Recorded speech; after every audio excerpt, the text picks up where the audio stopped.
Change sticks when individual people feel connected, when they're able to make a difference, and when the outcome really matters to them. I'm Lynda Holt, and together with Professor Dolan, we created the Today methodology to put people in the middle of the change process.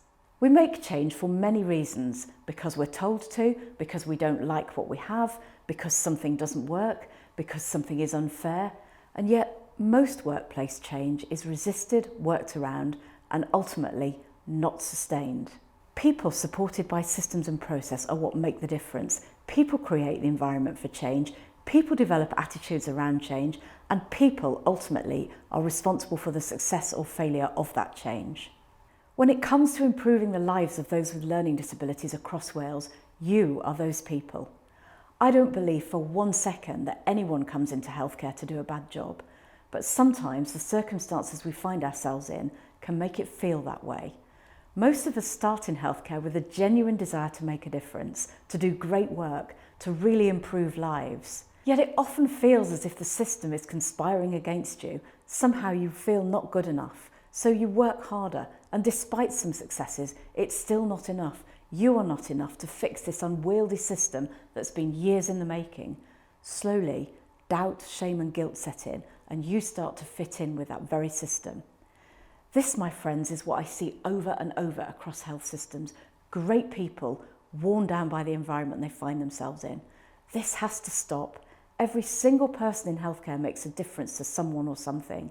Every single person in healthcare deserves to feel that their time, their contribution are valued. This is why we created Today. It's not big organisations that create change that sticks. It's you, the people in those organisations. Today is about each one of us. It's about attitude, it's about culture, it's about believing that you matter, that you can make a difference. Successful change happens a step at a time, and this methodology is simply about culture. It's about identifying where you can make a difference, and it's about giving yourself permission to step up and act where and when you can. Thousands of small acts of change, thousands of hours of staff and patient time valued all across Wales. This is real cultural change. Let's take a look at Today and how it works. Time. As we said, it's about valuing time. It's about considering how you use time, yours, your colleagues, and that of your service users. It's also about looking at where you waste time. There's no hierarchy into how valuable people's time is. There might be financially, but in real terms, we all have the same. If we're lucky, we have approximately 30,000 days on this planet, and when it's spent, it's spent. Ownership is one of the key reasons change succeeds. Somebody being accountable, somebody taking responsibility, somebody making things happen. But ownership is not that simple. No one person can do all this stuff alone. Ownership is about engagement and involvement. It's about building energy. It's about giving people a reason to step up. Diagnostics. Effective change happens when you know what good looks like, when you understand where you might need to raise the bar, where you might need to change your focus, where you might need to up your game, and when you can congratulate yourself for the progress that you've made so far. Within this element, we look at how to effectively identify these things. Action. Put bluntly, what are you actually going to do? How are you going to do it? And how are you going to measure the impact of what you've done? You. Who are you in this process? What do you believe? What stories are you telling yourself? And do these stories help you, or are they keeping you stuck? Culture doesn't change because you want it to. It changes when behaviour and everyday realities change. We're going to go through each part of this model in a bit more depth now, posing some questions that you might want to keep in mind today, and also when you get back into your own workplace.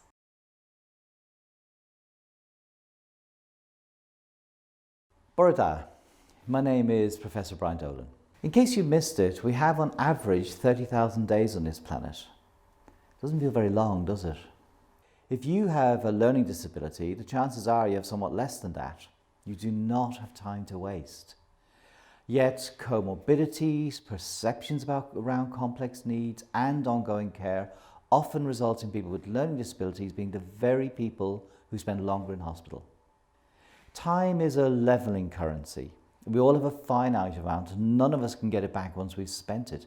This makes it the most important currency in healthcare and, in my view, in life. So let's unpick this. In healthcare, time is the most expensive commodity. While it may not be overt, it is in fact the currency we trade in. Access targets are about time. Clinics are based on available time, the number of therapy slots measured in time. We have opening hours to some services, which of course means that there are times when that service is not available. Harm is frequently caused as a consequence of time ill spent.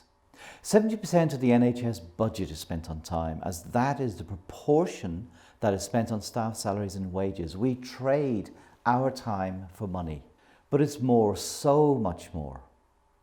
Think about how you feel when you are kept waiting, or someone doesn't give you their full attention, or they simply don't have the time to talk to you. Depending on the circumstances, you might feel anything between mildly irritated to deeply hurt, undervalued, disrespected, unimportant, and so on. Time is a very human currency. It's about connection. It's about worthiness. It's about feeling you matter. It's about the culture you want to exist in.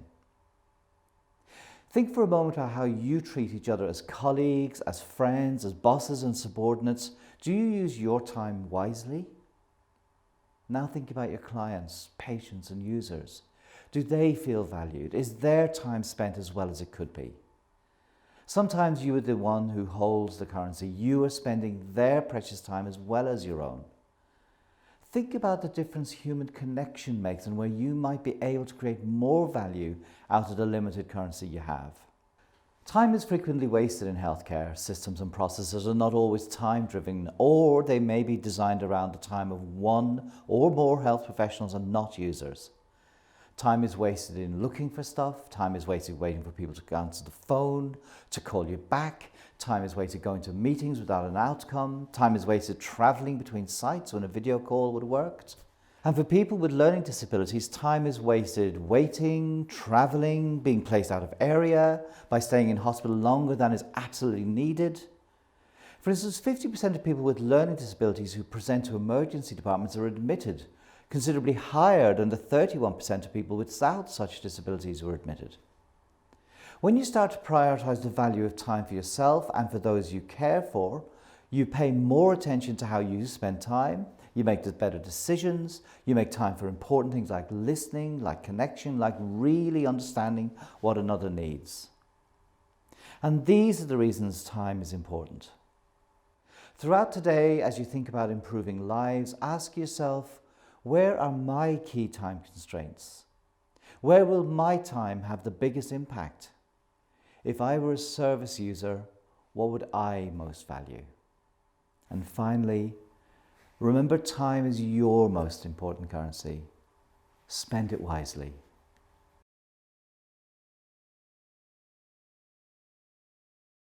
Ownership's an interesting concept. It shows up in many different ways across our lives.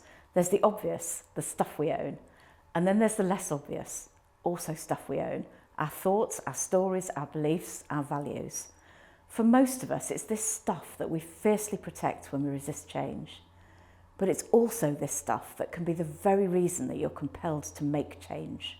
What you do and how you behave demonstrates ownership of all sorts of stuff in you, in your team and in those that you care for. Stuff like identity, condition, role and attitude. Often, owning your role, your disability or your perceived limitations result in constraint, in a set of disempowering behaviours, in lack, in focusing on all the things that are wrong. You can create all sorts of excuses and constraints around how you see your world, or you can start to own your role in changing the things that you have influence over. The effort is just about the same. What is ownership really? I believe it's about stepping up. It's about taking responsibility for yourself and what you bring to the table. And it's about owning a cause, an issue or a problem, even a success. This is both empowering and powerful, but it's also risky. It requires you to stick your head above the parapet. It requires you to share your views and opinions. It requires you to make a stand. For some of you, this might feel really alien in the culture you perceive yourself to be in. But you know, in all the years I've worked with the NHS, it's people living the change that have the real power.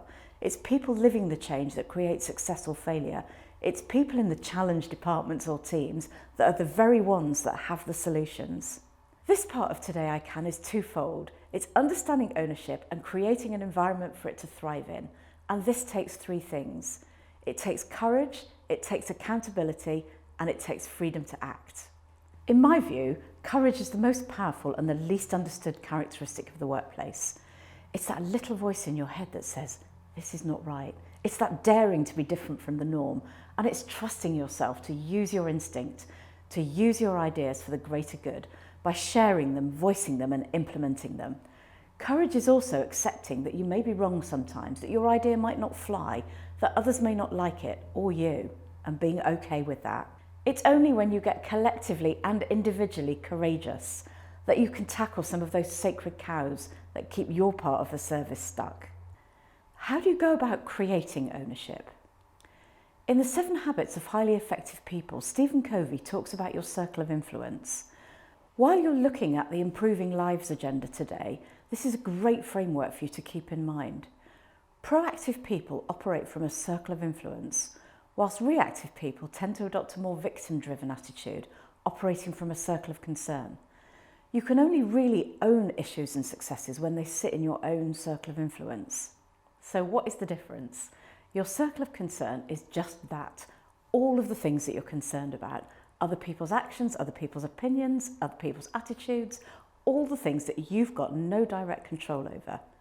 Your circle of influence, on the other hand, are the things that you do have control over, your behaviour and attitude, your interactions with others, the actions that you personally choose to take or not. An example of this might be microplastics. We can worry about the impact on our oceans, in our food chain and in our water supply, and these might each feature in our circle of concern. We can do something about the plastics that we use. We can reduce or eliminate single-use plastic in our homes. We can avoid products with microbeads. We can recycle properly. We can share what we're doing. We can talk to family and friends and educate people. This is our circle of influence. This is ownership, owning our part of the change, the bit we can impact. At work, your circle of concern might include other teams, the way other services work, the things that are wrong in the system, the things that affect service users, the way other people behave, and so on and so on. It's a big old list. Your circle of influence, on the other hand, might be much smaller, but it's just as impactful for those it touches. This might include your direct behaviour, the standards that you set for the way things are done in your work area. It might include kindness and respect and the way that you respond to concerns. When you focus on the things that you have direct influence over, it becomes much easier to both change yourself and create ownership in others. It's worth remembering that big changes, real cultural shifts, all start somewhere, usually by one person and then the next, making a stand and creating a small change to something that they have influence over.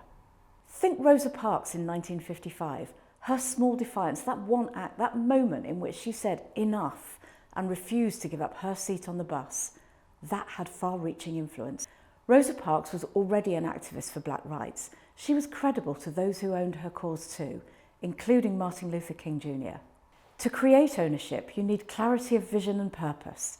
Martin Luther King was a great example of this. He had a compelling vision, he communicated it really well, and he gave others clear instruction as to how they could get involved in non-violent protest. He said, "The time is always right to do what is right," just 4 days before he was assassinated. His words are just as true today. The time is always right to do what is right. Deciding what's right is the easy bit, and I expect you've already got some thoughts about how you'd like to change your part of the service. Think about what small steps you can take. Your first job is to create a compelling vision, a reason for people to follow you, to get involved. Essentially, why does your idea benefit them? Now, this may be a practical benefit. It's much more likely to be conceptual, one led by values, because it's the right thing to do. The cause and the outcome are something that they believe in too. When you're leading change, you need followers to get involved, to help you implement, to test your thinking, and to spread your word. But you probably need less people than you might think. Around 25% actively engaged is usually enough. Ownership is essentially about culture, the way we do things around here. Your vision and its outcome have to be more compelling than the inertia of the status quo. People need to see they have a purpose. They need to believe they can make a contribution, and they need to know that a difference will be made, and that any personal cost to their reputation or any repercussions are going to be worth it.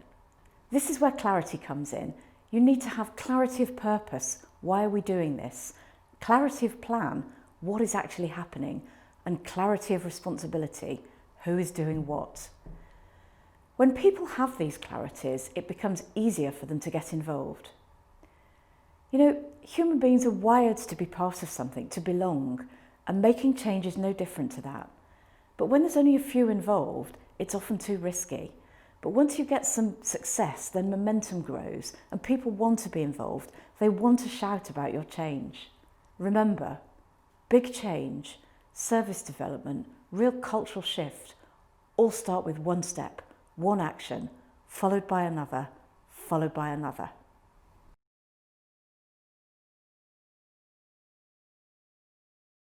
It may seem obvious, but recognizing that there is a problem is the first step towards fixing it. This is essentially about understanding what good looks like and how close to or far away from that you are. Running diagnostics does two things.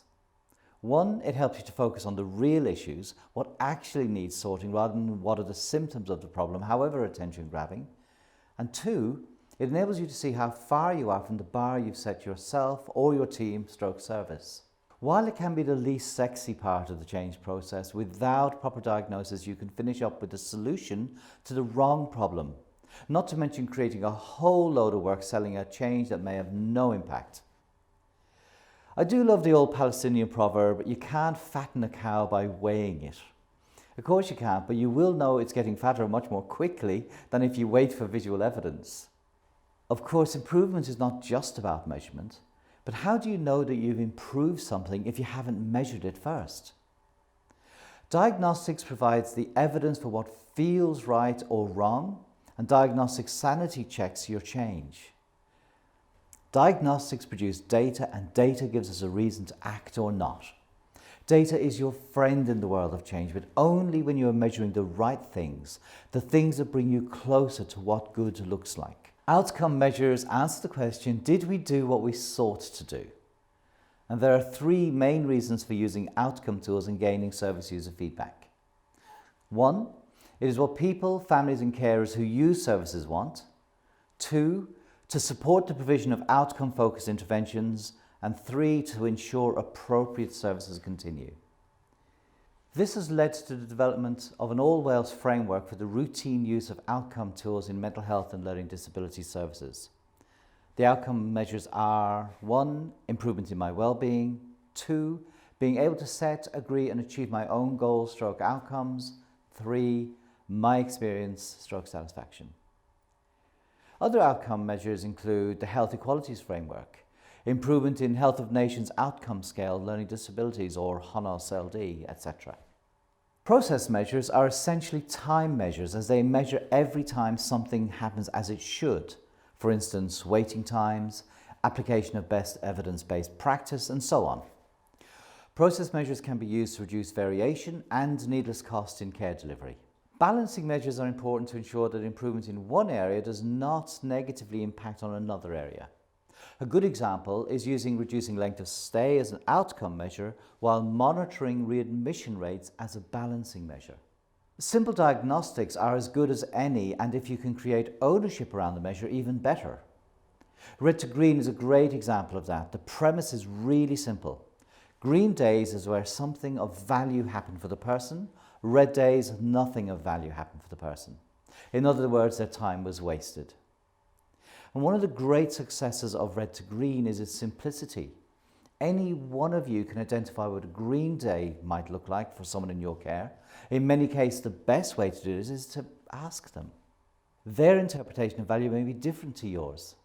Someone stopping to have a conversation, feeling valued as a fellow human, having my questions answered are all things identified in recent Red to Green activities. It also translates well into the All Welsh framework in relation to my experience / satisfaction. Think about your diagnostic measures.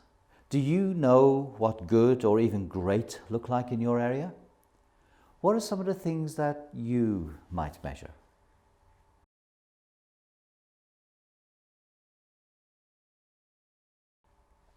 At the end of the day, any change is only as good as the action you take, and the best and most sustainable changes are usually the simplest things that other people can be engaged in. A secret of success is that if a change or action is to have real impact, it must belong to those who join it, not those who lead it. There are simple and complex models for actions around change, and one of my personal favourites is the PDSA, Plan, Do, Study, Act cycle, because of its simplicity, its speed, and its enforced reflection on what actually happened. The model for improvement of PDSAs asks 3 simple questions. What are we trying to accomplish? How will we know that a change is an improvement? And what change can we make that will result in improvement? Actions don't have to be over elaborate. One I particularly like for creating energy in action is Change Tuesday, where every Tuesday a small change is introduced, and over time organisations can create 1,000 stories of change. See, contrary to popular belief, it's not that people dislike change, they dislike being changed. Likewise, questions don't mean resistance, they often mean people are trying to make sense of the change. So patience, clear communication, and willingness to listen and show respect go a very long way. My top 3 tips are: perfect is the enemy of better, just get going. Change is a human contact sport, so spend most of your time with people, not paper and PCs. And never underestimate the power of giving people permission to act. And finally, here's a question to consider. If you could take action on only one thing and you knew you couldn't fail, what would that be? Use today to think about what you can do.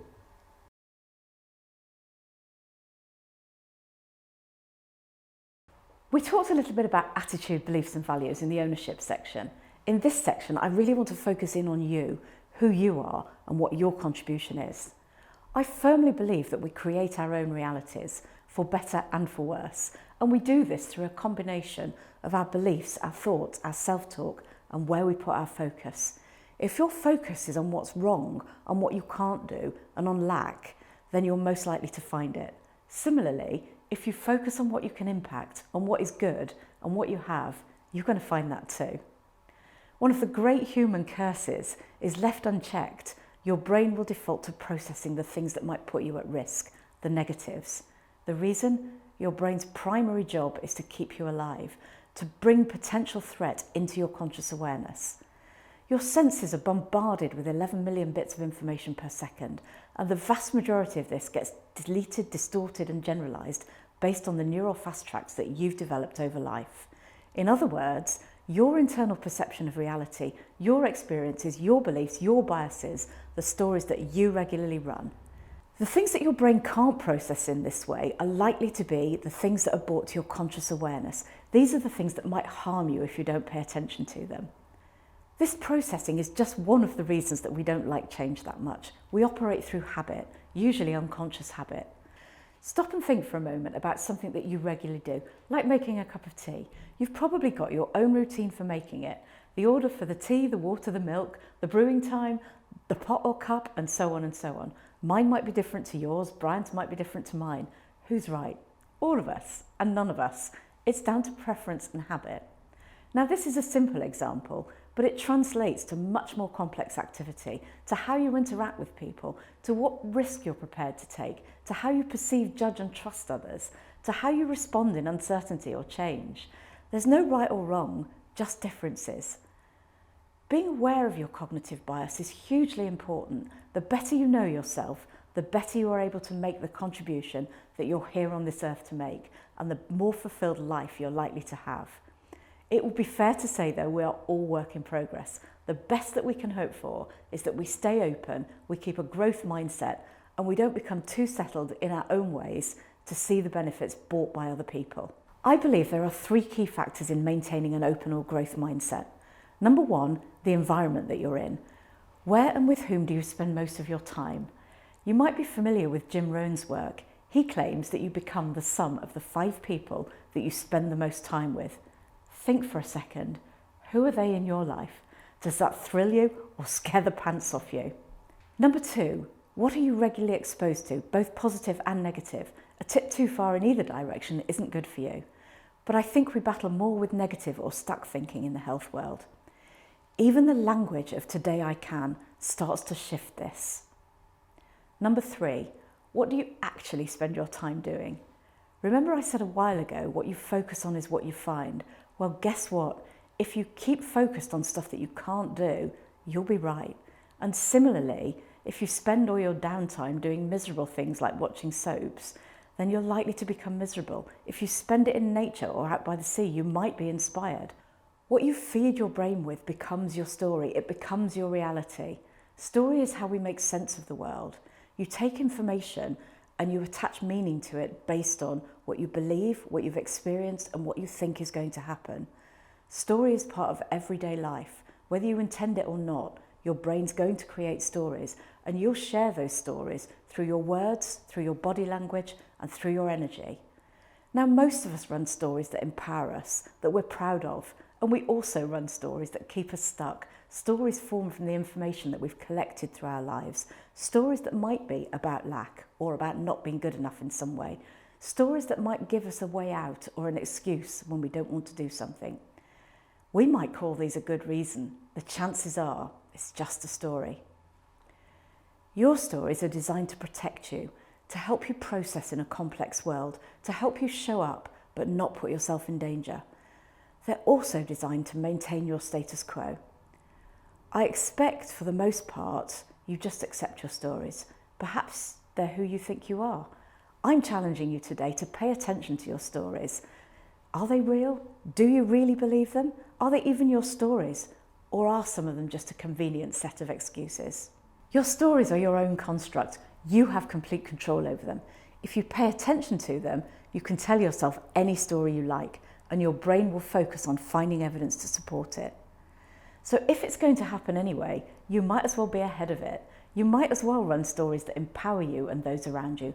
Run stories that enable you to step into your greatness. Run stories that take you where you want to be. And don't let your stories keep you stuck in struggle, discomfort, or even despair. I believe we run 3 levels of story. The story that you tell yourself, this is the voice in your head, what you believe about yourself, what you value, what you think you're capable of, and what you expect. Number 2, your public story. This is the narrative that you share with other people about yourself, about your work, about the NHS, about your organisation. These stories play a massive part in determining your organisation's culture. Number 3, and this is the most important, these are the stories that you need to tell. This is the one you should be focused on today. What do people need to hear if they're going to follow you? What are the stories that your team, those you care for, and those you seek to influence need to understand and really believe in?